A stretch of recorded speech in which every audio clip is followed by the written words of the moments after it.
বাড়িতে হয়েছিল খারকোল পাতার গাছ। তো কদিন ধরেই ভাবছিলাম তুলবো তুলবো, তো তোলাই হচ্ছিল না। তো আজকে ফাইনালি তুলেই নিলাম। আর আমাদের বাড়ির সকলে এই খারকোল পাতা বাটা খেতে ভীষণই ভালোবাসে। আর তোমরা কারা কারা ভালোবাসো এটা বাটা খেতে একটু কমেন্টে বলো।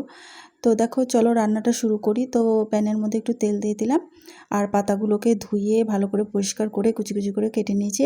আর এবার তেলের মধ্যে রসুন আর কাঁচা লঙ্কা ছেড়ে দিয়েছি, এটা কিছুক্ষণ লাল লাল ভাজা হবে। তারপরে এর মধ্যে দিয়ে দিলাম হচ্ছে কালো জিরে। কালো জিরেটা দিয়ে এবার হচ্ছে খারকোল পাতাগুলো দিয়ে দেবো।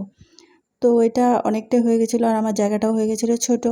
তো যাই হোক, একটু নুন দিয়ে একটু ঢাকা চাপা দিয়ে দিয়েছিলাম, দিয়ে সবটি দিয়ে দিয়েছিলাম। তারপরে এবার এটাকে মিক্সিতে বেটে নেব। তো আমার বাটাও হয়ে গেছে, আর আমরাও বসে পড়েছি খেতে। তো খেতে তো ভীষণই ভালো লাগে, আমার তো খুবই ভীষণই প্রিয় একটা পদ।